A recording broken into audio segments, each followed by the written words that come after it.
David, obrigado por teres vindo. Top Word 101. Nós já somos amigos, já nos conhecemos, mas há muita coisa de ti que outras pessoas não conhecem e que eu próprio também não conheço. Imensas coisas. Portanto, o objetivo de hoje é, assim como saca-rolhas, e como saca-rolhas, assim como este, e que depois daqui a bocadinho já tomamos um vinho também, eu vou querer saber sobre ti. Em primeiro lugar, muito obrigado pelo convite e pelo desafio. É um ambiente totalmente contra a natura para mim, estar aqui a falar sobre mim. Quem me conhece sabe que eu não tenho a vontade suficiente para isso.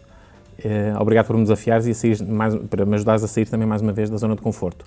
Já assisti antes do momento em que o convite surgiu, o que aumenta a minha responsabilidade. Percebe aí alguma preocupação sobre que perguntas é que aí vão? São perguntas legais. Eu bem tentei saber as perguntas. Eu fiz-te várias vezes a pergunta de saber o que é que me ias perguntar, o que é que iria surgir. Estou com algum receio, naturalmente. Então, olha, começamos por aqui. Primeiro, quem és tu? Assim, de uma forma superficial, resumida para já, e o que é que fazes? E depois, logo de seguida, eu começo ali a apontar para a tua infância, para tirarmos a fotografia das raízes, não é? Muito bem. Portanto, sou advogado há cerca de 25 anos. Dedico-me ao direito do trabalho e, hoje em dia, para além de advogado, temos também uma segunda empresa que visa prestar todos os outros serviços associados à área não jurídica da gestão de pessoas. E, portanto, digamos que sou uma pessoa que gosta de direito do trabalho e um curioso pela gestão de pessoas. E vais dizer o nome das empresas ou não? Sim, a Littler Portugal, em que somos membros de uma sociedade internacional, com sede nos Estados Unidos, que está presente em 28 países. Somos no mundo inteiro, mais de 1.900 advogados, todos dedicados ao direito do trabalho. Portanto, por assim dizer, é uma marca que se diferencia por ser dedicada ao direito do trabalho. E em Portugal estamos em 3 localidades, estamos em Almancil, no Algarve, em Lisboa e em Coimbra, e queremos chegar também brevemente ao Porto para sermos a única sociedade de advogados exclusivamente dedicada ao direito do trabalho e também com presença literalmente nacional. E temos uma segunda empresa que se chama Innova Employment, que acabou por ser uma solicitação, um desafio de clientes, que permite prestar todos os serviços não jurídicos a clientes que nos solicitem. Portanto, desde a formação profissional, eventualmente também se nos pedirem para fazer o recrutamento de seleção, não em geral, nós não vamos fazer recrutamento de seleção em geral, mas se nos pedirem para recrutar um advogado de direito do trabalho,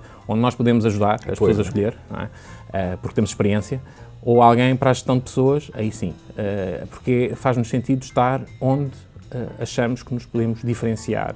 Innova Employment. Innova Employment, exatamente. Não faz só formação? Não, faz outros. Só e também teremos edição de livros. Isso eu já ouvi qualquer coisinha sobre isso. Bom, então olha, este foi o momento comercial das duas empresas e agora vamos à parte pessoal, que é a parte difícil. Mesmo, não é? Que é quem é o David, as tuas origens, as tuas raízes, de onde é que tu vens? Contexto. Sou um lisboeta de gema, literalmente. Nasci na Zona dos Anjos, em Lisboa, fiz toda a minha vida a infância, a adolescência nos Anjos. Costumo dizer que os Anjos é a minha aldeia, porque tudo circulou no raio de 300, 400 metros, as escolas todas, escolas públicas. Digo por brincadeira que comecei a usar os transportes públicos quando fui para a faculdade, porque passei a ir à cidade universitária. Portanto, toda a minha vida acabou por ser facilitada por isso. Ia à escola a pé, vinha almoçar a casa, lanchava em casa, e sempre muito perto dos meus avós maternos. Depois cheguei à faculdade, fui para Direito, pergunta típica, mas porquê é que foste para Direito? Hoje em dia ainda não consigo saber porque é que fui para Direito, mas sei que desde pequeno todos me diziam, tu desde os 4, 5 anos, 6 anos, dizias que querias ser advogado. Não me perguntes porquê, porque não faço ideia. É inexplicável. Muitas vezes até me perguntavam, mas gostavas, uns anos mais tarde, mas gostavas de ver séries americanas de advogados? Não. Mas tinhas alguma referência na família? Não. Portanto, eu vou abrindo aqui um vinho para nós.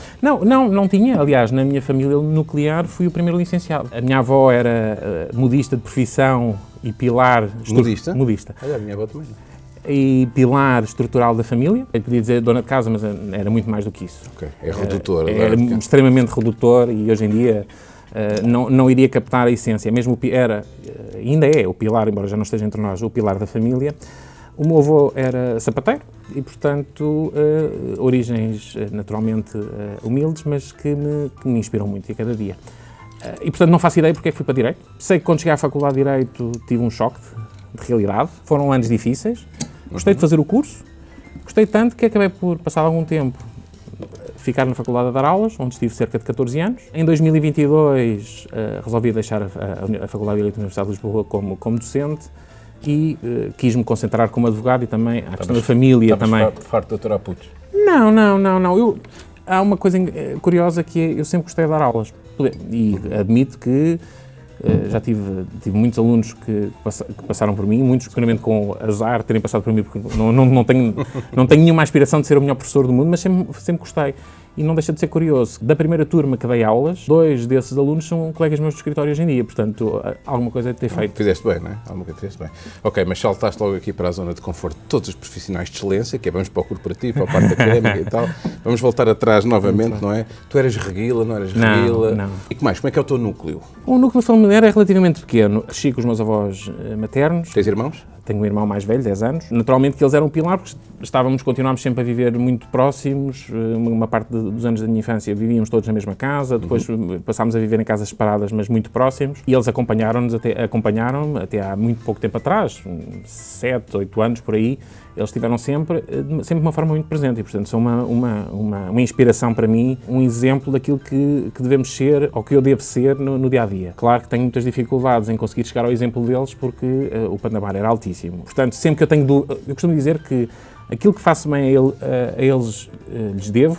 O que não faço bem é, apesar dos conselhos que eles ainda hoje me conseguem dar, quando me lembro de muitas conversas que tínhamos. E, portanto, é por assim dizer, são um combustível, uma chama que me guiou durante estes anos e que espero que me continue a guiar durante bastantes mais. Mas isso não é um peso também, ou seja, no sentido que é uma referência tão grande para ti, não é? Que sentes sempre que nunca consegues calçar os sapatos, ou não? É uma motivação exclusivamente? Não, eu tenho a perfeita noção que nunca vou conseguir chegar ao exemplo deles. Isso para mim é uma... Eles concordariam com o que estás a dizer? Não, não é? Não. Exato. Está bem. Mas isso era assim. Não, cada um com o seu papel, fazia parte do papel deles. Eles nunca iriam concordar com isso, mas eu tenho a perfeita consciência que não conseguiria chegar a esse nível de exemplo, a todos os níveis, mas ao nível de honestidade, ética, humildade, é um aspecto que eu tenho que trabalhar muito para conseguir chegar a esse nível, ao nível da não discriminação, da diversidade. Estás a dizer que tens muito por desenvolver ao nível da humildade? Tenho. Materializa isso. Eu costumo dizer que sigo uma doutrina que é a doutrina Sinatra. Qual é? Que é isso? I did it my way. Ok. Muitas vezes eu tomo decisões porque tenho intuição de o fazer dessa forma e isso às vezes pode parecer arrogância de sabe tudo e por isso é que não deve ser. Não sei se isso ou não, mas lembro-me que, por exemplo, quando eu estive em 3 sítios profissionais antes de ou de estar numa sociedade dedicada exclusivamente ao direito do trabalho.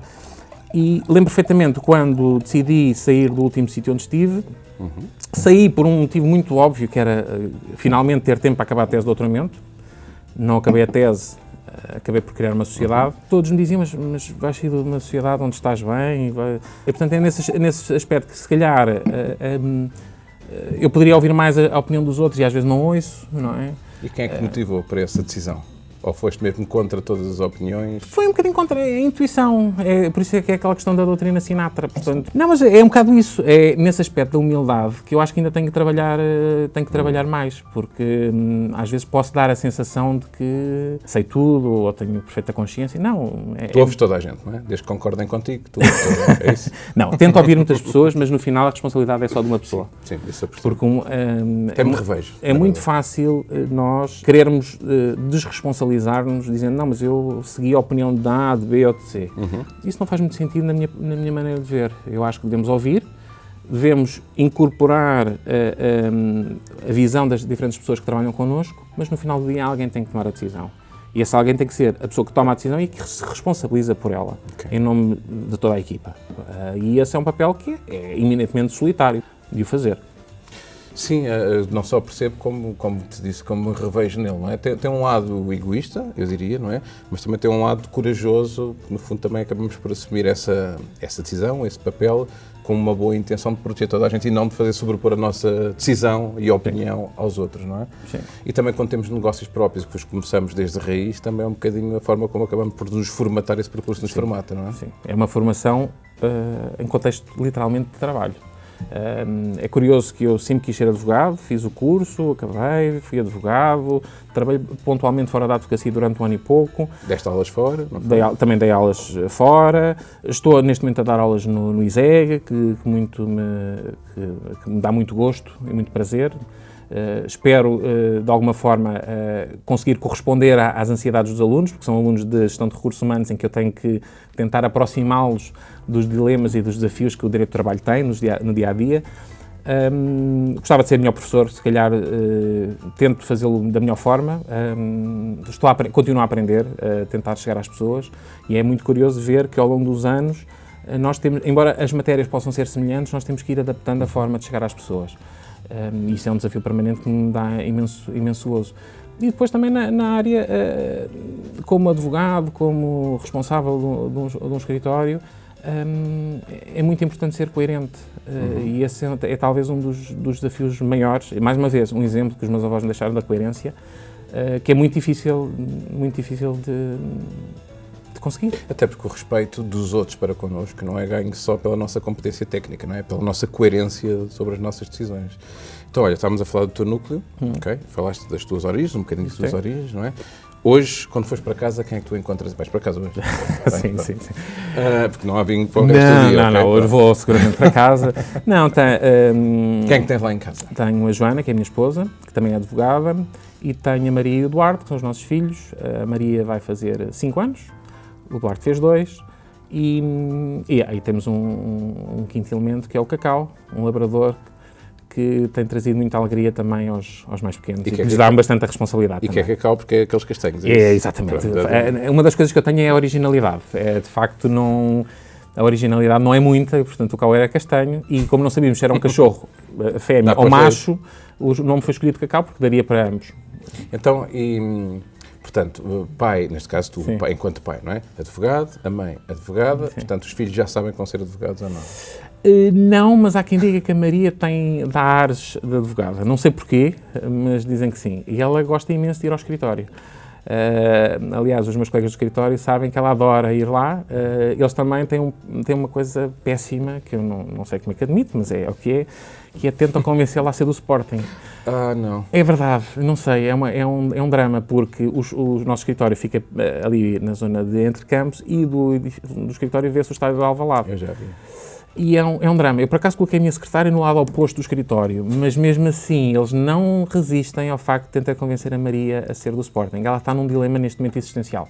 Ok, mas eu tenho que elogiar a tua coragem, não é? Porque, na verdade, considerando que tu tens clientes de todos os clubes, não é? Estás a tomar aqui uma posição de que pelo menos não és do Sporting, não é?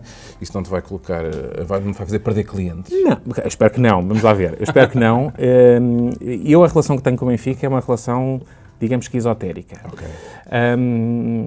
Ou seja, sempre fui do Benfica desde pequeno, gosto de ver futebol, não sou fanático, vou regularmente ao estádio, mas o meu avô, ele teve um AVC a ver um jogo do Benfica. Como é que ele se chama? Guilherme. E das primeiras coisas que ele me perguntou quando cheguei ao hospital para ver era como é que tinha ficado o jogo. E ele faleceu pouco tempo depois e eu tornei-me sócio pouco tempo depois. Portanto, ir ao estádio é quase como... é um fenómeno esotérico. E essa relação que tenho com o Benfica é mais emocional que outra coisa. Ou seja, eu brinco com os meus colegas com a questão do Benfica e do Sporting, mas na realidade não tenho nada contra. E esta piada que faço com a Maria é um bocadinho... é piada. Se ela quiser ser do Sporting, eu irei suportar isso. Claro.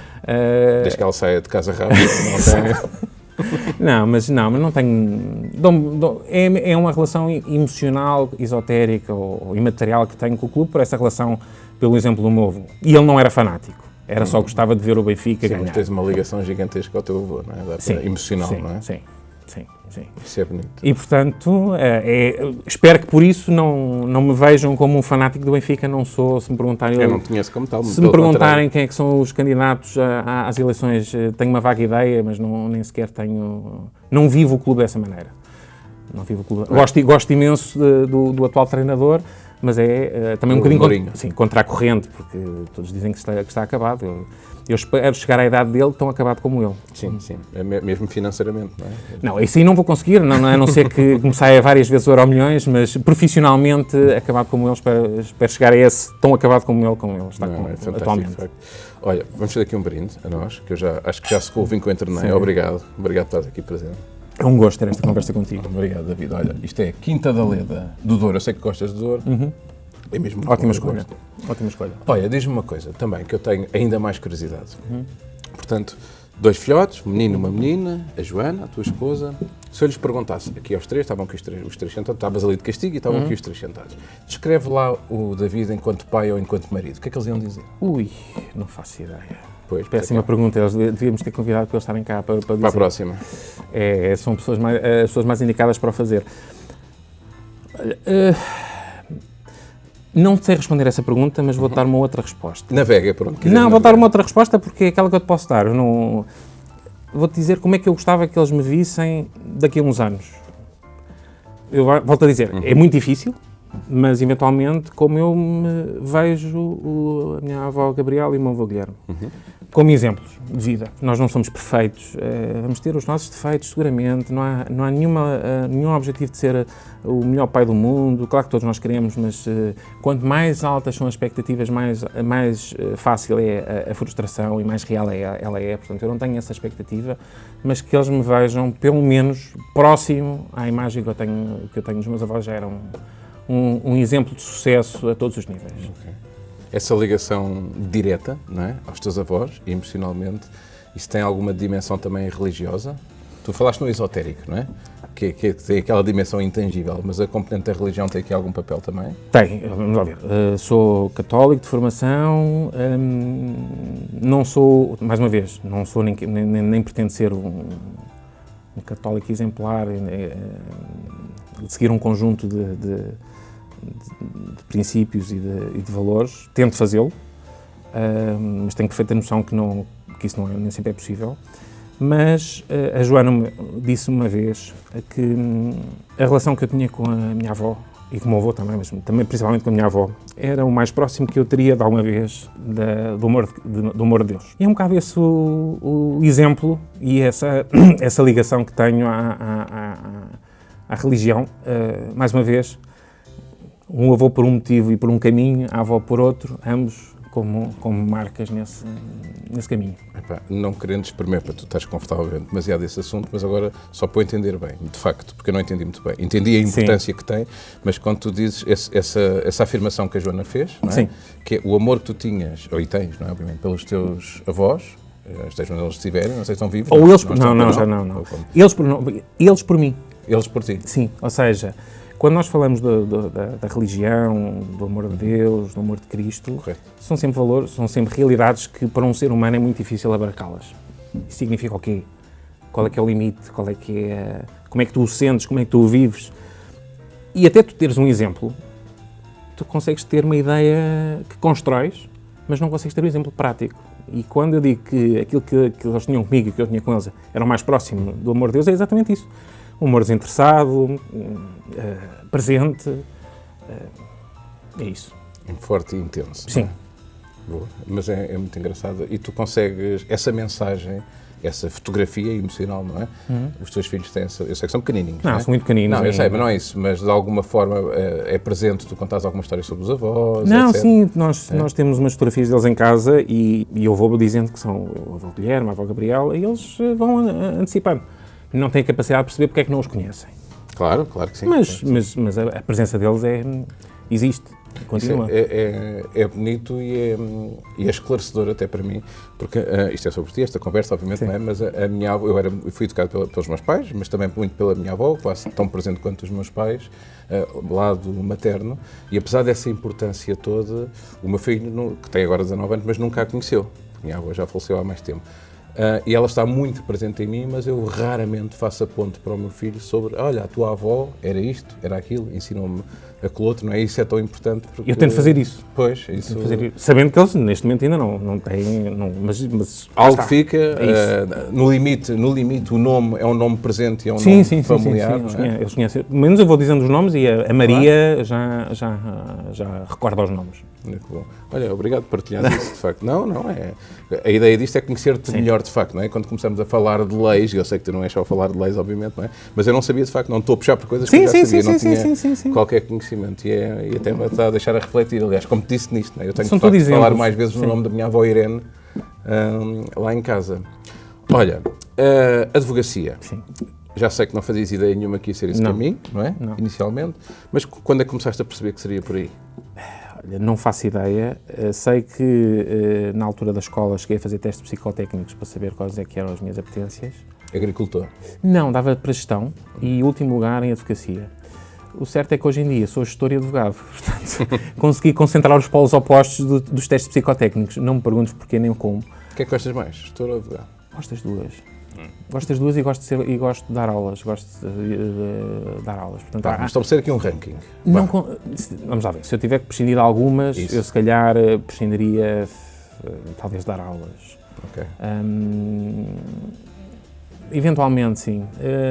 Gerir é uma coisa que tu vais aprendendo. É algo que tu vais aprendendo. Eu não fiz nenhuma formação sobre isso. Cometo todos os dias dezenas de erros. Mas acima de tudo tento que o receio não me paralise. Às vezes não decidir custa muito mais do que decidir e é um bocado esse o princípio. Sendo certo que também há outra questão que também me fica desde a infância, que é assumirmos as responsabilidades pelos nossos atos. Corre bem, corre mal, mas a decisão foi minha ou foi da equipa, que depois é assumida por mim e eu estou lá para a defender. São um bocadinho estes princípios sobre os quais eu estou a construir uma carreira como gestor, digamos assim, de uma equipa. Advogado, que tipo de advogado é que tu és?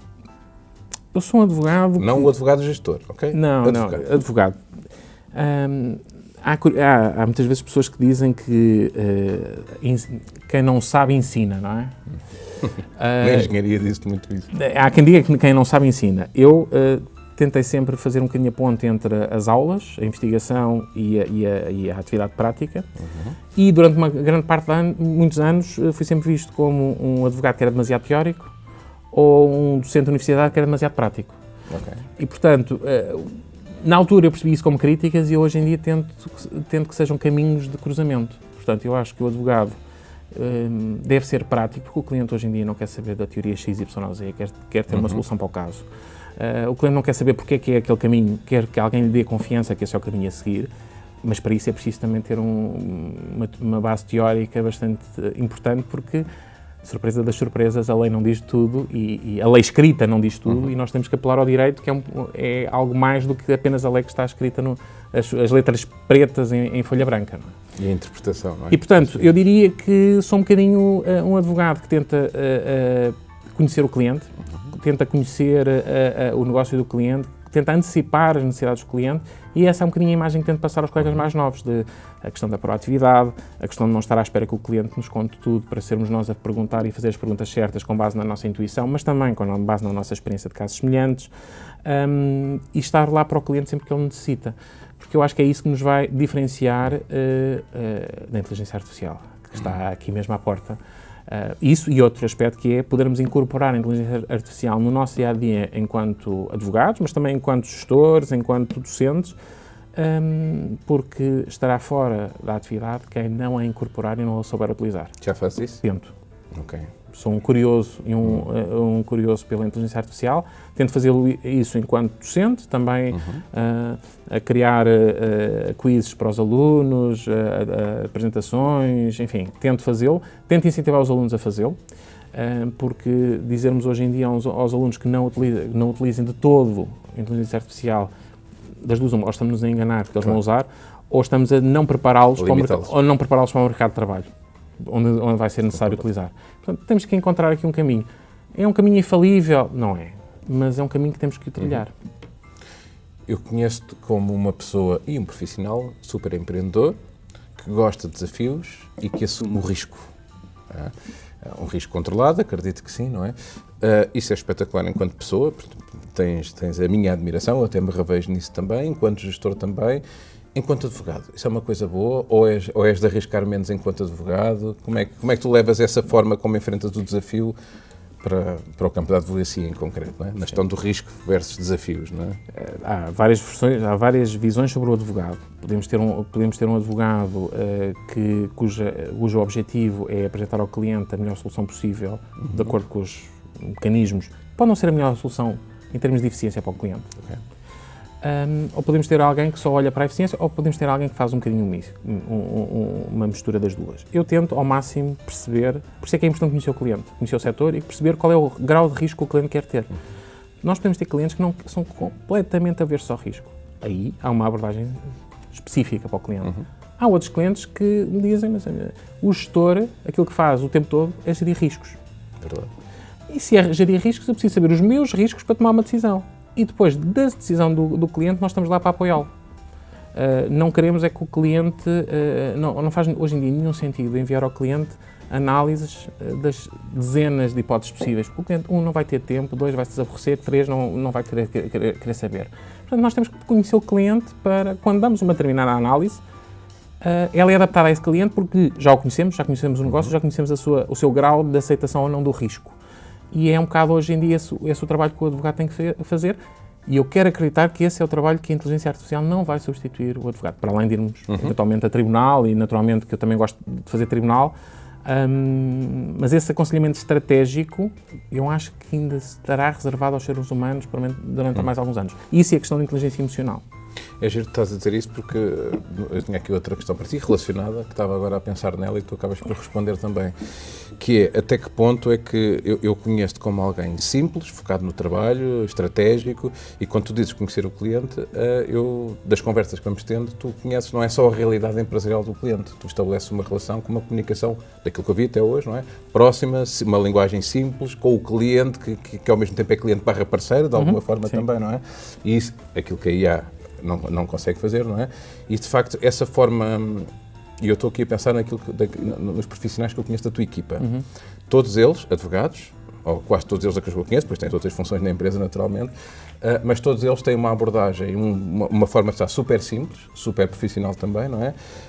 Até que ponto é que isso é um ativo de facto para conseguires ficar, tu e a tua equipa, muito mais próximo, incluindo emocionalmente, do cliente, não é dependente, é apenas mais próximo do cliente para conhecer realmente a sua realidade e conseguir ajudar de uma forma muito mais cirúrgica, não é? Porque nem todos os gabinetes ou as empresas de âmbito jurídico, não é, têm esse posicionamento tão próximo. Não é informal, mas sim, mas próximo, não é? Sim, mas somos bastante informais. Para nós, há alguns valores dentro da equipa que eu tento fazer passar. Desde logo a questão da proatividade, que é normal, a questão da antecipação das necessidades do cliente, mas há outros que também são muito importantes. Desde logo a questão da solidariedade entre colegas, a necessidade de cada colega perceber qual é a necessidade do vizinho para saber se pode ou não pode ajudar e perceber em que momento. Mas também a inserção dos mais jovens no dia-a-dia de um escritório de advogados no contacto com o cliente. Nós, nos mais jovens, por exemplo, temos aqui contigo, temos feito um projeto muito engraçado que convido a quem quiser assistir, que é o Laborcast. Aquele melhor podcast da área de direito laboral, o melhor podcast do mundo, é isso, não é? Diremos que sim. Não, mas o Laborcast é, desde logo, um instrumento muito útil para os mais jovens e tem vindo aqui vários participar. Inclusive internacionalmente, que vêm de... Sim, já tivemos também uma pessoa que estava a estudar nos Estados Unidos, que esteve a fazer um estágio connosco e que também veio participar. É colocá-los e prepará-los no dia-a-dia para serem líderes no futuro. E eu digo isto não apenas por uma marca, por uma frase feita, porque eu acredito isso dessa forma. Alguns exemplos práticos. Nós temos, periodicamente, reuniões de desenvolvimento de negócio ou de desenvolvimento de atividades jurídicas. Eles participam todos, dos estagiários aos séniores, aos sócios, todos participam. Como lidar com os clientes, o que é que o cliente espera? Isso tem que ser intrínseco desde o início da função. Nós temos também uma lógica de descentralização da gestão. Descentralizar não quer dizer desresponsabilizar, que é um aspecto importante, que é pode haver uma tendência de que se eu deleguei todas as funções eu não sou responsável de nada. Não, eu no final do dia sou responsável por tudo. Mas temos uma estrutura no escritório que tem, por exemplo, áreas de gestão onde, por exemplo, comunicação, financeiro, academia, enfim, essas áreas estão distribuídas por todos. Claro que com níveis de responsabilidades diferentes. Sim. Áreas de atividade, as pessoas estão onde querem estar e tentam investir e aprofundar o conhecimento de onde devem estar com a possibilidade de participarem desde o início. Mais uma vez, fazemos tudo bem? Não, queremos melhorar a cada dia, mas para mim é muito importante perceber que eu há 8 anos atrás comecei isto sozinho, hoje somos 25. eu quero continuar a crescer com a equipa, mas só posso fazer isso se as pessoas tiverem as condições necessárias para elas próprias depois começarem a replicar a cultura organizacional nos mais jovens e assim sucessivamente. E isto só se faz com a integração de todos. Então, e do gestor e empresário que normalmente constrói o negócio de raiz, como é o caso, não é? Depois começa a ganhar alguma escala, como tu estás a ganhar, mas normalmente ainda está muito preso à microgestão. Passado pouco tempo, como é que tu te posicionas aí? Ainda te sentes muito... Ou alguma vez tiveste? Eu tento ao máximo não fazer microgestão e é uma das razões pelas quais nós temos uma área financeira, temos uma área de gestão de recursos humanos, ou de gestão de talento, como eu prefiro chamar, ter alguém para fazer a gestão também da gestão do dia-a-dia do escritório, ter todos os temas descentralizados. Embora eu possa estar e acompanhar a grande maioria dos temas do escritório, a gestão de cada tema, a gestão de cada cliente está totalmente descentralizada. Eu não faço microgestão, a única coisa que incentivo é que o cliente tenha o serviço que espera. Agora, se é da forma A, ou da forma Z, ou da forma X, ou da forma Y, eu não quero saber. Conheces todos os clientes? Hoje em dia, se calhar já não, mas se me perguntares 90%, sim. Boa, isso é e 90% ainda e eu continuo a saber o que é que se passa, porque é importante nós conhecermos o funcionamento dos escritórios e como é que os temas estão a ser conduzidos. Claro. Se me disseres, então, mas daqui a uns tempos, quando forem X pessoas, vais continuar a fazê-lo, se calhar não vou conseguir. E muito provavelmente não vou conseguir, e portanto eu espero que depois isso é bom e é mau, não é? Não, e depois aí já teremos colegas mais novos que já farão isso, e assim sucessivamente. Não, quero continuar a estar próximo dos clientes, quero. Não me vejo a ser única e exclusivamente um gestor. Eu gosto muito de direito, tenho uma amiga, que é a Adriana, diz que eu sou monofocado. Porque gosto muito de direito e gosto muito de direito do trabalho. Perguntas-me outros interesses, também tenho, mas gosto. Sim, tenho aquela felicidade, eu chamo-lhe felicidade e liberdade. A liberdade para mim tem algumas vertentes. Uma delas é fazermos aquilo que gostamos. Eu tenho enorme felicidade de fazer aquilo que gosto. E hoje em dia tenho não só o que gosto, mas como gosto. E com quem gosta? E com quem gosto. E, portanto, essa felicidade é uma liberdade, é uma felicidade, e eu acho que se calhar, se me perguntares se me sinto ter tido sucesso nesse tempo, sim, se eu conseguir combinar isso, o fazer o que gosto, como gosto, com quem gosto, e faço isso no escritório, na Sociedade de Advogados, faço isso na universidade. E isso, para mim, é um sinal muito positivo.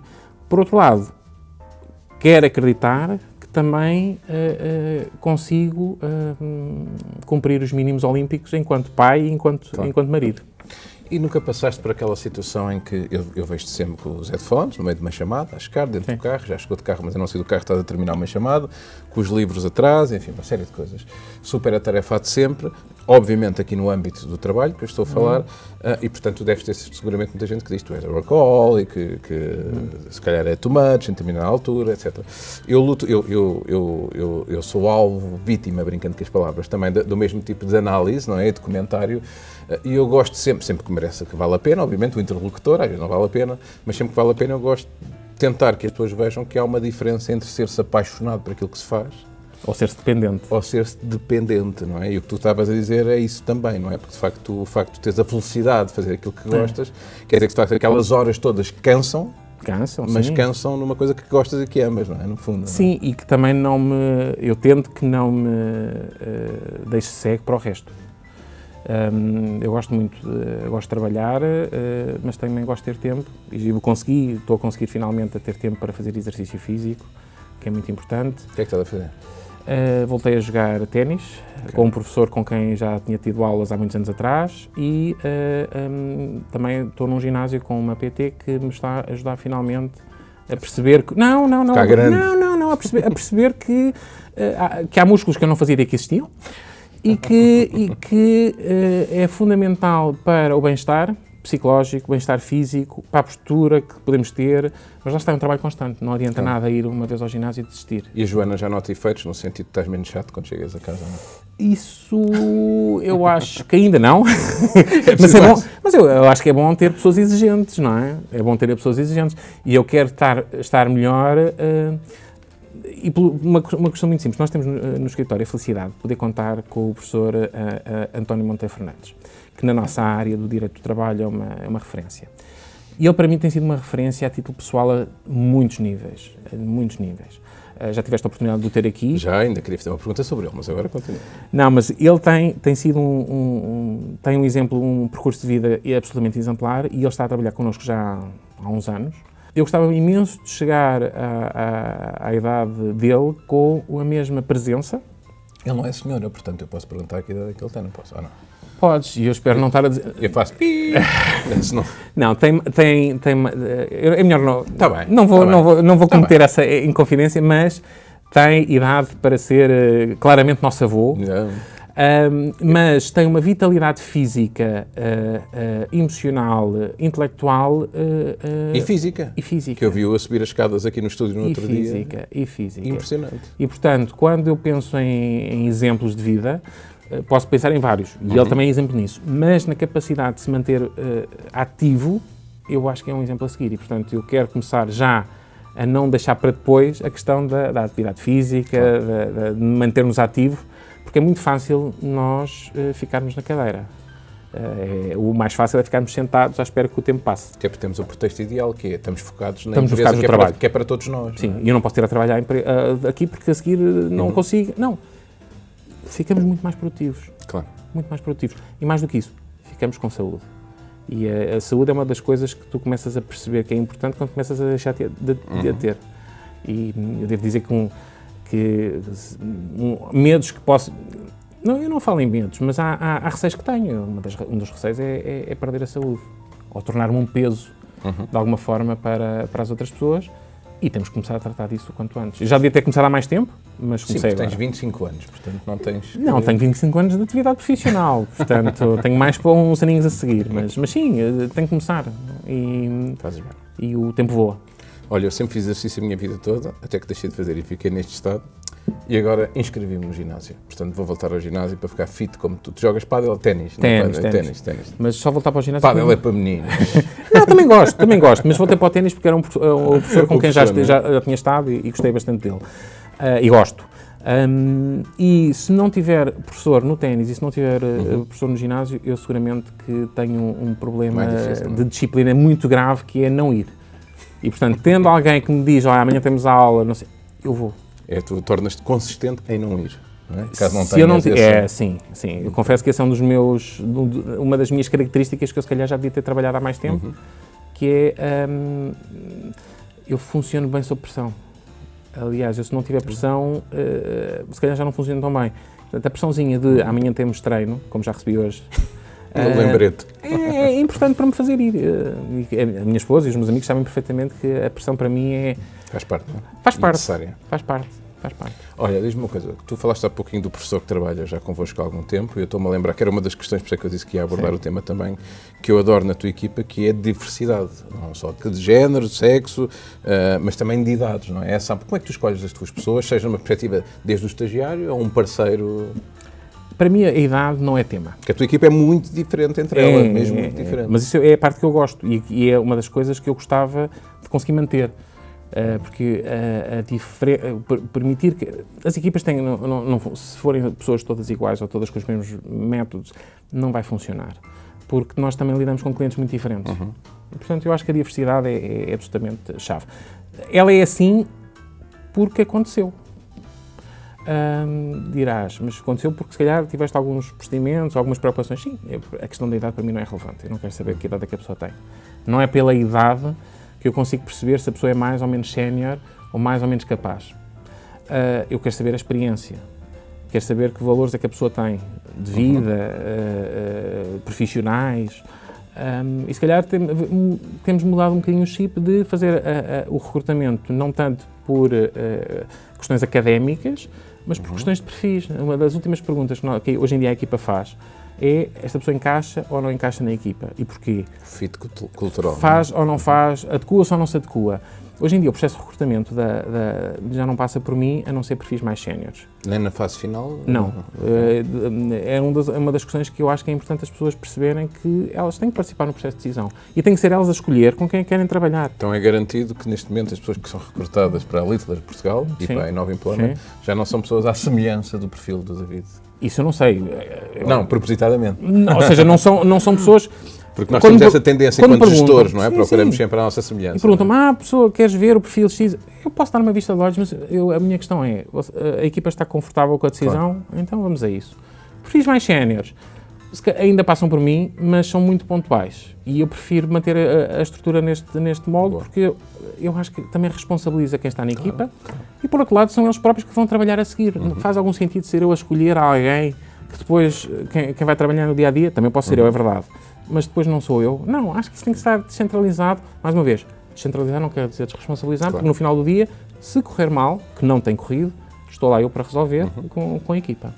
Então, e qual é o elemento da tua equipa que tu menos gostas? Não, estou a brincar. Estou a brincar. O que é que eu te queria perguntar? Olha, num contexto de Littler Portugal ou prévio, não é? Em todo o teu percurso, mas dentro da advocacia, não é? Qual é aquela história, okay? Pode ser de um amigo, Sim. Okay? Qual é aquela história que tu achaste mais estranha, mais original, mais cómica, uma história que tu possas contar? Esta era daquelas que dava jeito se eu tivesse dito previamente, não é? Mas não. Sim. Há várias, mas há uma que ainda hoje me choca quando penso nela. Estamos hoje em dia num tempo em que temos que pensar muito bem sobre aquilo que dizemos, onde é que estamos, o que fazemos. E não me vou esquecer nunca de um determinado caso em que uma determinada pessoa, enquanto testemunha nesse processo, perante uma juíza, disse que eu não tenho nenhum problema em trabalhar com mulheres. Aliás, tenho muitas mulheres na minha equipa, mas sabe, doutora, elas têm um problema, engravidam. É verdade. E não foi há 25 anos atrás. E essa história, mais ou menos com estas expressões, com esta expressão, é algo que hoje em dia ainda me faz ecoar na cabeça. Ou seja, tenho essa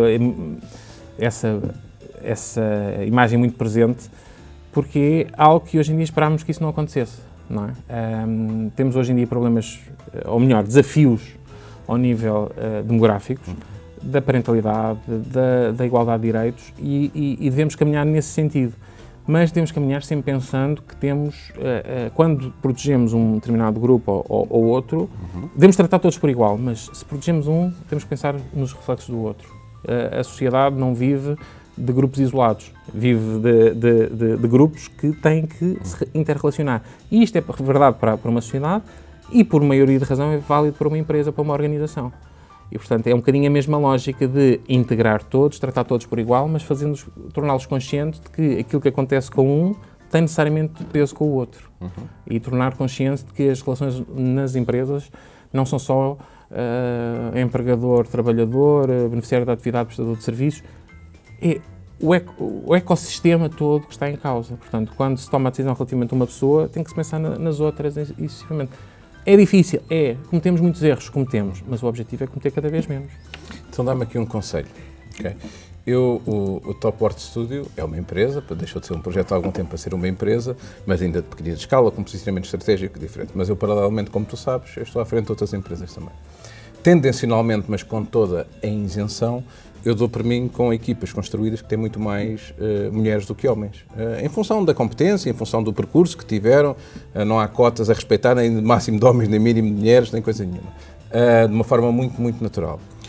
Mas naquelas empresas que têm maior dimensão, quando eu dou por mim e tenho uma equipa construída com mesmo muitas mulheres, eu corro um determinado risco das licenças de maternidade. Okay? Eu não sei muito bem como é que isto é uma opinião pessoal / jurídica, ok? Porque eu próprio não tenho uma certeza absoluta sobre como é que eu olho para mim sobre esta situação, que é, eu continuo, eu diria que inconscientemente, a preferir o típico perfil de forma de raciocínio, muitas vezes da organização, com exceções, como é lógico, da mulher para aquele tipo de trabalho em concreto, embora se houver um homem que dê mais provas, eu contrato mais homens, por acaso tenho mais mulheres do que homens, mas depois corro sempre um risco, porque se a geração for mesmo muito próxima, como acontece numa das realidades, que retirem a licença de maternidade todas de uma forma, enfim, não é simultânea, não é? Mas mesmo muito próxima. Quer dizer, devo eu contrariar a minha política de recrutamento para ter uma política muito mais inclusiva, igualitária? Como é que tu olhas para isso? Como é que me aconselhas, David? Não, para eu não me sentir mal comigo próprio à noite. Não, é um dilema que tens, como muitas outras organizações têm. E aqui lidar com o risco é no sentido de o que é que eu faço se isso me acontece, em termos de manter a organização funcionar. Eu tenho por princípio dizer que os problemas da sociedade não se resolvem por despacho ou por lei. Portanto, não é a lei que resolve o problema, mas pode ajudar. Há um aspecto que devíamos pensar, todos enquanto sociedade, que tem exatamente a ver com isso. Eu andei a vida toda em escolas públicas, com exceção de um interregno de 2 anos, em que estive num externato, apenas porque não havia 5º e 6º ano à porta de casa. E a minha mãe não queria que eu fosse para muito longe. Mas andei a minha vida toda em escolas públicas. A minha filha entrou agora numa escola pública no pré-escolar. E se não houver prolongamento do pré-escolar, o pré-escolar acaba às 2h30, 3h30. Ora, obviamente que temos aqui um desafio enquanto sociedade. O que fazer às crianças nesse período? Ou conseguimos prolongamentos, ou não.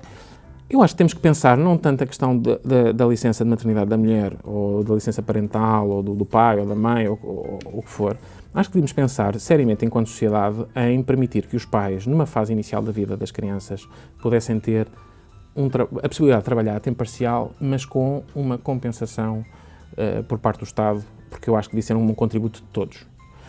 Eu não estou a dizer as pessoas estarem afastadas do mercado de trabalho 2 anos, porque isso depois também tem efeitos ao nível da qualificação das pessoas, do desenraizamento profissional, enfim, da economia, mas até poderíamos eventualmente caminhar para lá, mas eu nem penso, se calhar não temos carteira para isso, mas devíamos pensar num sistema que permitisse pais e mães poder estar mais próximo das crianças numa fase inicial da vida. Como é que isso se fazia? Ou se podia fazer? Se calhar repensarmos o tema das licenças. É verdade que hoje em dia já há previsão da possibilidade dos trabalhadores com responsabilidades familiares terem trabalho a tempo parcial, mas é um tempo a tempo parcial que lhes sai do próprio bolso e, como sabemos, o custo de vida é elevado, as pessoas não se podem dar ao luxo de não trabalhar. Não existem muitas opções. Não existem muitas opções. O trabalho a tempo parcial é instável no sistema que temos atualmente, porque enquanto gestor tenho um trabalhador a tempo parcial. Ok, vou contratar outro para substituir, mas durante 25% do tempo de trabalho, contrato alguém. Como é que eu faço isso? Não faço, não é? Então o que é que acontece? Vou ter que sobrecarregar os outros colegas, que eventualmente podem ser trabalhadores que ou não têm filhos porque não querem, que é legítimo, ou porque não podem, financeiramente, biologicamente, o que for. E nós temos que pensar em todos. Portanto, se calhar devia ser aqui pensar num sistema que pudesse dar alguma estabilidade, ou seja, um alargamento do afastamento dos pais, pai e mãe, para estarem com a criança, mas com uma comparticipação do Estado adequada.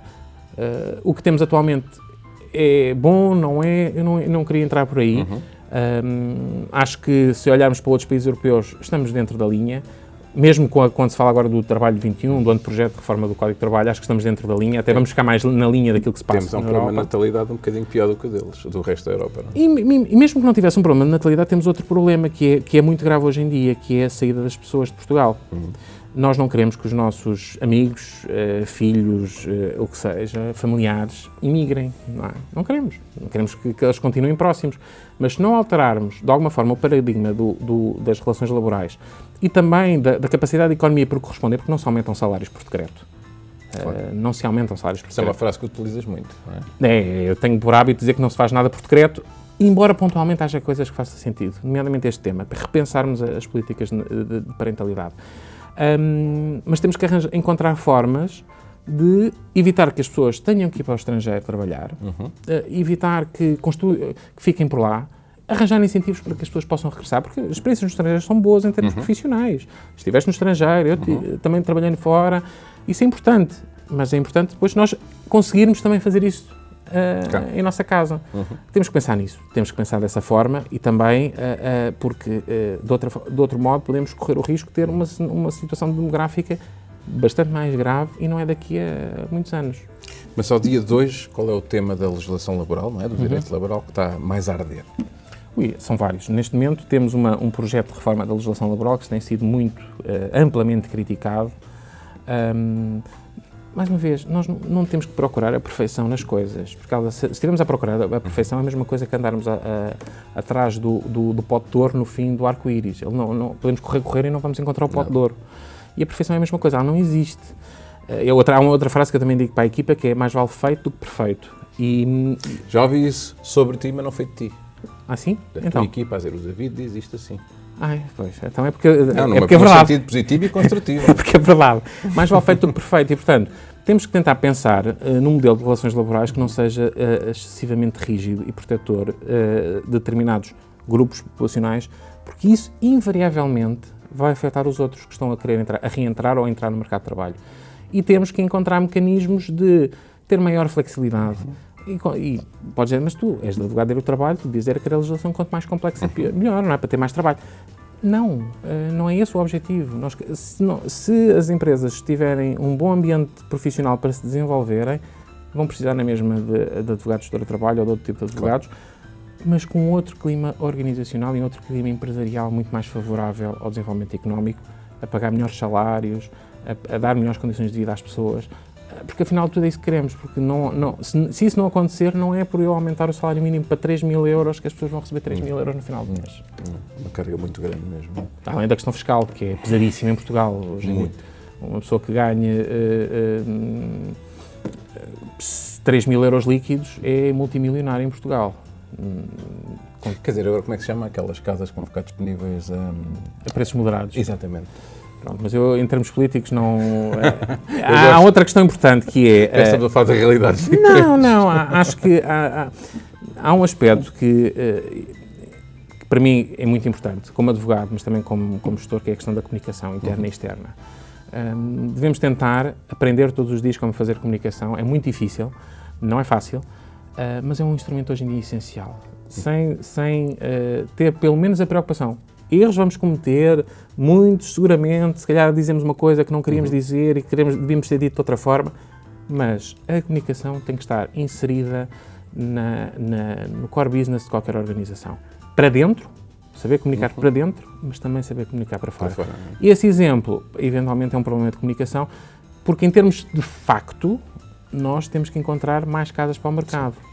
E, portanto, ou encontramos forma das casas virem para o mercado, porque se disséssemos, mas vamos dar incentivos a casas a 1.000 euros, desafio tem encontrar uma casa até 1.000 euros em Lisboa. Não, a fórmula está bem feita, não é? A comunicação é que tem por isso. Não é? E, portanto, é mais um tema comunicacional na minha forma de ver, porque eu não percebo muito de imobiliário, mas eu diria que basta fazer uma pesquisa nos sites para perceber que não há casas de 1.000 euros em lado nenhum e, portanto, também ninguém vai colocar uma casa no mercado muito abaixo dos preços do mercado. Ninguém vai fazer isso, correr riscos. Mais uma vez, gestão de riscos. Sim, comunicação é muito importante. Eu, no escritório, tenho 2 pessoas que nos ajudam na parte da comunicação, exatamente porque é fundamental. E são as mesmas pessoas que fazem comunicação externa que fazem comunicação interna. Primeiro para dentro, depois para fora, como tu dizes há pouquinho. Pergunta mais estranha, força, para ganhares coragem, que um cliente já te fez? Mais estranha que um cliente já me fez? Boa pergunta. Sabes quem faz direito do trabalho? Já ouviu tudo. Já ouviu tudo. E os casos são todos eles muito diferentes e muito diversificados. Portanto, pedires-me a análise de um caso ou de uma pergunta mais estranha... Eventualmente, há uns anos, perguntaram-me se era possível contratar um detetive privado para andar atrás do trabalhador, para saber se ele fazia uma determinada atividade ou não. Quem é que era capaz de perguntar? É possível? Em Portugal não, mas em Espanha sim. E se eu contratar de Portugal, mas contrato alguém de Espanha? Ainda mas não pode trabalhar cá, porque... mas é que em Espanha é uma profissão regulamentada, tanto quanto julgo saber. Ok, bom saber. Em Espanha existe uma coisa que se chama prova por detetives privados. Mas tu trabalhas muito na Littler Espanha também? Não, nós trabalhamos com vários países e a Espanha é um dos países onde nós temos mais presença. Já conflitos? Não. Também trabalho muito com o Brasil, sou advogado no Brasil também, Alemanha, enfim, muitos países europeus. Mas a questão, em Espanha, tem um enquadramento específico que eu não consigo explicar exatamente com grande detalhe, mas, acima de tudo, há a admissibilidade desse tipo de prova em tribunal. Em Portugal seria muito difícil admitir a prova feita por detetives particulares. Seria uma prova válida, porque a pessoa recebeu para fazer aquele serviço. Até que ponto é que isso seria válido? Mas sim, foi logo no início. Mas já tive casos muito interessantes de pessoas com falsificação de documentos, por exemplo, se era possível despedir alguém que tinha apresentado um atestado de ida a um centro de saúde falso. E como é que se fazia a prova da falsidade desse atestado? Estamos a falar de uma trabalhadora que trabalhava fisicamente em Lisboa, que entregava um atestado do centro de saúde de Nelas. Eu lembro perfeitamente do caso. E em que eu perguntei à trabalhadora, mas vai ao médico de família a Nelas? Sim, vou ao médico de família, mas porque é o meu médico de família e não tenho aqui em Lisboa. Aquele argumento até podia fazer algum sentido. Em Portugal até faz algum sentido. Até podia fazer algum sentido, mas aquilo, de facto, foi logo, eu acho que ainda era estagiário nessa altura, mas aquilo era uma coisa que me fazia, dava-me alguma impressão no resultado final. E hoje em dia não sei se com o RGPD seria possível chegarmos à mesma conclusão, mas na altura resolvi mandar um e-mail para o Centro de Saúde Nelas, não a perguntar se a pessoa tinha ido lá, porque isso são dados privados, mas se aquele documento tinha sido emitido pelo Centro de Saúde Nelas. Só isto. E a resposta foi uma linha, apenas confirmamos que este documento não foi emitido por nós. E eu apresentei esse documento à trabalhadora. Ela, nesse momento, desatou a chorar, pediu imensas desculpas. Então, o que é que ela tinha feito? Estamos a falar há uns quase 20 anos. Hoje em dia, se calhar, é muito mais fácil com a inteligência artificial. Então, basicamente, ela tinha ido uma vez... Estás a dar ideias. Não, tinha ido uma vez. Hoje em dia, com a prova digital, é todo um mundo novo que vamos recebendo no escritório. Mas este caso é um caso que acabou por ficar. Porque ela, basicamente, disse que tinha feito uma primeira cópia de uma única vez que foi ao Centro de Saúde Nelas e, basicamente, ia mudando no computador a data do atestado. Quando ela percebeu que era falsificação de documentos e que era crime, não é? Portanto, casos estranhos são todos os dias. É crime, mas qual é a consequência máxima neste caso? É o despedimento? Só essa é... Só? Despedimento, sim. Não há justificação possível para a falsificação de um documento. Portanto, não falsifiquem documentos. Não. Por vários motivos, mas também por obviamente, não é? Obviamente. E às vezes acontece, já há pouco tempo tivemos um que foi uma trabalhadora que falsificou um documento para ajudar o filho no trabalho. É muito fácil. Não corram riscos. Portanto, quando perguntas casos estranhos, sim, são todos os dias. Portanto, já fomos detetives a uma médica de família em Nelas. Exatamente. Portanto, gosto deste ciclo. Olha, para ajudar a fechar o ciclo, como é que tu desligas, David? Como é que o David desliga da realidade? Já sei que fazes ténis, etc., mas tens algum ritual, alguma coisa que seja todos os dias, que chegas a casa e agora... Então, como é que... Eu vou dizer como é que eu desligo, sendo que, acredito, nem tu nem ninguém vai acreditar. Eu desligo no trânsito. Ok, eu posso acreditar. Estás triste. Não, mas eu vou explicar porquê. Eu vivo na Margem Sul, portanto Tens muito tempo a desligar. Tenho muito tempo a desligar. É o tempo em que eu permite-me ouvir um podcast que já não estou para ouvir há muito tempo, permite-me ouvir aquela música que se calhar eu durante o dia não consigo ouvir, permite-me se calhar não pensar em nada. E portanto, essa é uma diferença para a minha esposa, para a Joana. Enquanto a Joana o para-arranca enerva, eu nem reparo que estou no para-arranca. Portanto, dirás, há formas mais divertidas de fazer o break, a paragem, a pausa todos os dias. É verdade, mas esta é uma pausa forçada, que eu não consigo alterar. É aproveitar e otimizar, não é? Portanto, o que é? É a velha história de se me deres limões, eu faço uma limonada, não é? Claro. E, portanto, eu aproveito esse tempo, podia ficar revoltado com ele. E porquê?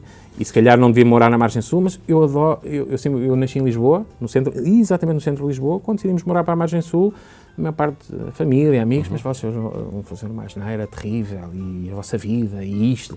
Eu não me arrependo minimamente da mudança que fiz. Estamos mais próximos da praia, conseguimos que as crianças tenham hoje em dia um bocadinho a mesma lógica de bairro, em que tem as escolas todas a 200 e 300 metros de casa. Não tens um tuk-tuk à porta? Não, sim, vão a pé quando forem mais velhos podem ou não ir a pé para a escola, podem vir almoçar a casa. O tipo de vida que eu tive e que acho que hoje em dia é um pouco de qualidade de vida que podemos dar à família. Mas, de facto, eu não tenho forma de ultrapassar este tema. Mas poderias vir de transportes públicos, era mais amigo do ambiente. É verdade, mas se calhar não me permitia a pausa e o desligar completamente dos assuntos de trabalho que me permite estar literalmente parado no trânsito. Eu sei que isto é muito fora da caixa, se calhar não há ninguém que diga isto, mas eu já o disse várias vezes e, por incrível que pareça, é mesmo um momento de pausa e que, se eu estiver 3 horas, como já estive uma vez, quase a pedir o Uber Eats passa a publicidade, para me vir entregar ali na ponte. É verdade, mas isso são casos pontuais. Vamos ver o grau, estou a brincar, o grau de conhecimento entre o casal. Até como é que faz a Joana para relaxar do stress? Tem algum ritual, alguma coisa? Gosta. Acho que ela vai ouvir e ver. Sei. Não, mas ela está habituada a que vídeos sobre ela gravados podem não ter as respostas que ela está à espera.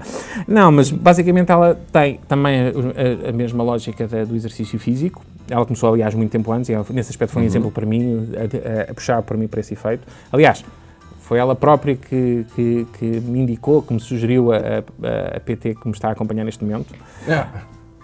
Claro. Tinha que ser ela. Claro. E desliga também muitas vezes em ler um livro, estar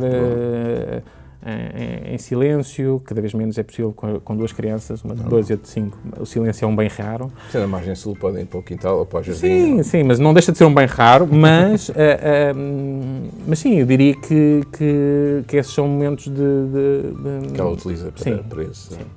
Sim. Ora, assim mais uma pergunta daquelas. Deixa-me pensar. Qual foi a última coisa que tu fizeste pela primeira vez? Uma coisa que nunca tenhas feito e que relativamente recentemente tu tenhas feito. A última coisa que fiz pela primeira vez? Não faço ideia. Eu tenho um problema com a idade que se vai gravando, que é a memória. Também serve de desculpa agora. É a memória. Não, mas é verdade, eu digo isto várias vezes. A memória é uma coisa que se vai desaparecendo. A última coisa que fiz pela primeira vez, há pouco tempo. Olha, após acabar o curso, comecei a aprender alemão, portanto é um projeto de longo prazo. E um dos cursos que fiz foi em Munique. E mantive relação, amizade, com 2 amigos desse curso de Munique. E resolvemos, agora recentemente, reunir-nos, cerca de 15 anos depois, na Oktoberfest, em Munique. E, portanto, a primeira coisa, como é que era? A última coisa que fiz pela primeira vez, reunir-me com 2 amigos na Festa da Cerveja na Alemanha, especificamente para comemorar 15 anos de amizade, à distância, porque um vive em França, o outro na Suíça, mas que temos mantido essa relação. E como é que foi a ressaca? Não tive. Não tive, não. Não tive. Festa da cerveja? Não tive. É um copinho de laranja? Ainda? Não. A festa de cerveja, não vamos fugir a práticas que estão enraizadas. Ritual, não é? Em Roma ser romano, em Munique ser aproveitar a respectiva festa. Não tive. Eu nunca tive problemas de ressaca. Não sei porquê, ou das duas uma. Ou nunca bebi o suficiente para ficar de ressaca, ou por enquanto o meu fígado ainda resiste. Olha, David, 3 perguntas mais. Sim. Okay? Uma delas é relativamente à Littler, Sim. Okay? E as outras já são mais de âmbito pessoal, novamente, não é? Como é que tu vês a Littler de Portugal nos próximos tempos? O que é que tu gostavas que acontecesse? O que é que está no plano? O que é que... A Littler tem sido um projeto muito engraçado que surgiu de forma absolutamente natural. Portanto, eu há 8 anos saí de um determinado escritório, onde era responsável da área laboral, e quando saí era efetivamente para fazer tese de doutoramento, e comecei a trabalhar e, portanto, as coisas foram surgindo naturalmente. E a Littler, que é um escritório norte-americano, é o maior do mundo na área, por recomendação de um advogado português e de um advogado espanhol, chegaram ao meu nome e começámos a trabalhar. E, portanto, estamos a fazer o 4º ano de atividade com a Littler. Tem sido um projeto de crescimento muito engraçado, muito giro. Temos conseguido crescer em termos de atividade, crescer em termos de negócio. Nacionalmente tem estado por todo lado, e queremos continuar a crescer. E muitas vezes perguntam, mas hoje em dia com a tecnologia, porque é que precisamos ter escritórios em vários sítios? Posso estar enganado, e se calhar vou estar daqui a uns tempos. A minha preocupação é de estar próximo do cliente. Nós podemos estar com um telefonema, com um Zoom, com um Teams, com o que for. Nós queremos estar próximo de quem gosta de direito de trabalho. Onde existir alguém que gosta de direito de trabalho, que está no início da carreira, acabando de recém-licenciado ou não, nós queremos ter um sítio onde as pessoas se possam juntar para trabalhar. E a razão de ser de termos escritórios, a ideia de ir espalhando ao longo do país, é um bocadinho essa, é estar próximo de quem gosta, próximo do talento. Porque não é a mesma coisa trabalhar só com um computador pela frente ou conhecer os colegas, estarmos todos no mesmo comprimento de onda, podemos partilhar experiências, partilhar dúvidas, e esse é um bocadinho o caminho de crescer. Neste momento na equipa seríamos cerca de 25 pessoas, queremos continuar a crescer de forma sustentada. Não é fácil fazê-lo sendo o único escritório no país que só faz direito do trabalho, mas acreditamos que há esse espaço de crescimento, até pegando exemplos de outros países onde a Littler também está implantada e que teve um crescimento muito interessante.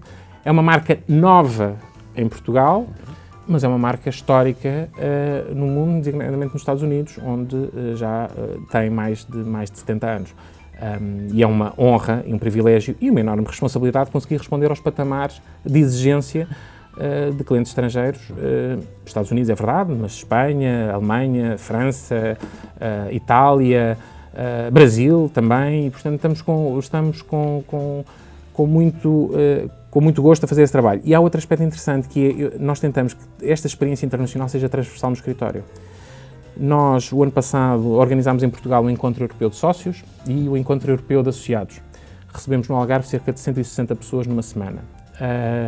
É um pequeno exemplo de como a sociedade funciona de forma internacional como uma sociedade. Nós temos encontros regulares, permitimos que os jovens participem em atividades, incentivamos, não é permitir, incentivamos que participem em encontros, em webinars, em projetos de formação, e isso é um projeto que a mim me dá particular gosto. Por exemplo, agora vamos ter um encontro de sócios e de associados na zona de Barcelona, vão 4 associados portugueses para esse encontro de associados, europeu, de partilhas de experiências, de formação, e é muito importante terem este contexto internacional, porque não é apenas o advogado A, B ou C, são todos que são chamados a participar, do mais jovem ao menos jovem. Eu falo muitas vezes, até pelo projeto do Laborcast, com parte da tua equipa, e muitas vezes não estão em Portugal. Uns estão no Brasil, outros estão... Ainda há pouco tempo estiveram no Brasil, não é? Como tu dizias também. Agora temos uma colega em Amsterdão a fazer um secondment. E agora é Barcelona próximo também. E agora, isso é um evento mais curto, mas temos secondment. Temos uma colega agora em Amsterdão durante um tempo, em que vai estar a trabalhar com os nossos colegas de lá. O que eu gosto mais no vosso posicionamento, e agora parece um momento comercial, não, mas é verdade, o facto de ser esse grupo internacional, para mim, eu trabalho com muitas multinacionais, não é? Na verdade, e cada país tem a sua legislação, os seus dilemas, não é? Mas poder trabalhar como uma única entidade, que no fundo serve o direito laboral adequado e adaptado às regras e às leis de cada país, eu acho que é uma vantagem mesmo muito grande. Aliás, já há algumas empresas que falámos que pode fazer todo o sentido. Para terminar, vamos esquecer o lado profissional, a última coisa que te deixou mesmo triste.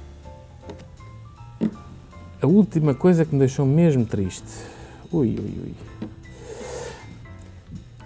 Tu choras ou não? Menos do que devia. Isto não é o Daniel de Oliveira, não é? Mas menos do que devia. Okay. A última coisa que me deixou mesmo triste. E que possas partilhar, naturalmente. Sim, há coisas que me deixam triste, mas ao mesmo tempo são choques de realidade. Há pouco estávamos no nosso almoço a falar da experiência que tive quando estive a dar aulas em Moçambique. E ao mesmo tempo em que o contacto com a realidade de Moçambique, às vezes estou a dar Moçambique, como podia dar outros, não é Moçambique em concreto, é um caso que estávamos a falar há pouco durante o almoço, que é que me deixa triste, por exemplo, aquela questão do jovem em quem demos boleia, do sítio onde ele estava até à escola mais próxima, que era uma árvore com um quadro de giz. Uma sombra e um quadro de giz. Exatamente. Isso deixa-me triste, é um sinónimo, claro, incapacidade, impotência, mas ao mesmo tempo ver a felicidade com que aquele jovem ia para as aulas e a felicidade de quem tem menos, não é? É ao mesmo tempo um ensinamento, que é para nos chamarmos a atenção de... Se calhar nós temos com problemas, mas os nossos problemas... Relatividade de alguma forma, não é? Resolvem-se, não é? E, de facto, não foi a última coisa que me deixou triste, há de certeza mais, mas esta é aquela que eu muitas vezes me recordo como um momento em que nos tem que fazer parar para pensar. Todos nós temos dificuldades, todos nós vamos ter diferentes formas de reagir à dificuldade.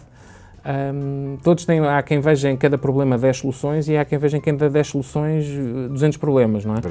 E, portanto, cada um temos todos nós formas diferentes de reagir, mas esse momento eu acho que me ficou marcado na memória, e já estamos a falar de algo que aconteceu há 8 ou 9 anos atrás.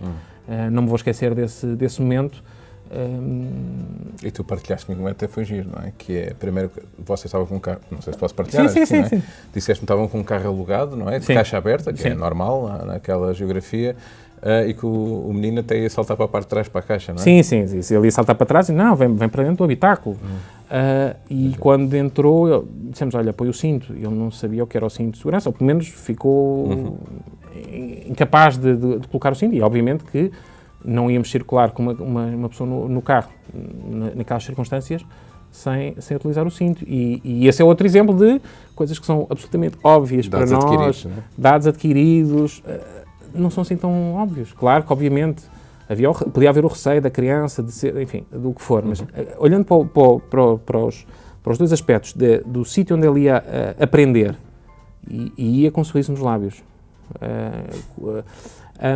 e do facto de ele nunca ter visto ou utilizado ou sequer saber o que é um cinto de segurança, que são coisas para nós óbvias, mas isso, lá está, eu também tive uma outra experiência profissional em Angola que me mostrou que ter eletricidade e internet também são há mais anos, estamos a falar se calhar há uns 15, também eram bens raros, não é? Porque podemos carregar num interruptor e não ter luz, ou a internet não funcionar, e hoje em dia aqui nós tivemos um apagão há pouco tempo, e reparámos que não estamos preparados. E voltando um bocadinho de tempo, uns anos atrás, todos nós tínhamos em casa um rádio a pilhas e umas velas. E quando nós é que... petróleo da avó. Ou quando era petróleo da avó, mas pelo menos umas velas e um rádio a pilhas teríamos. Quantos nós é que tínhamos isso em casa? Não estamos preparados, não é? E foi para nós um momento complicado. Mas, quer dizer, se nós olharmos um bocadinho à nossa volta, há que relativizar. Então, e a coisa mais fixe, mais porreira que te aconteceu nos últimos tempos? Que te provocou mesmo um sorriso, ficaste tão contente que assim, estou mortinho de poder contar isto ao Tiago. Quando vejo, vamos lá ver, deixa feliz e ao mesmo tempo assustado. Quando olho para os meus filhos e vejo o tempo a passar e eles a ganharem, ou melhor, a demonstrarem os seus toques de personalidade. O Duarte com 2 anos, a Maria vai fazer 5, e vê-los a crescer, de facto, deixa-me com um sorriso nos lábios e eu tenho às vezes pena não lhes conseguir demonstrar essa minha alegria mais vezes, porque pode não parecer com a conversa que tivemos a ter aqui hoje, mas às vezes deixo passar o tempo e devia mais facilmente chegar e dizer as coisas como são, e de facto, em momentos em família, com o Duarte, com a Maria e com a Joana, são aquilo que me deixa com o sorriso nos lábios de forma mais fácil. Há dificuldades, como é óbvio, há momentos bons, há momentos maus, tudo certo, mas no final do dia é a fotografia que mais facilmente me vem à memória. É a fotografia mais bonita de toda. Vamos fazer um brinde. Obrigado. Obrigado. Obrigado.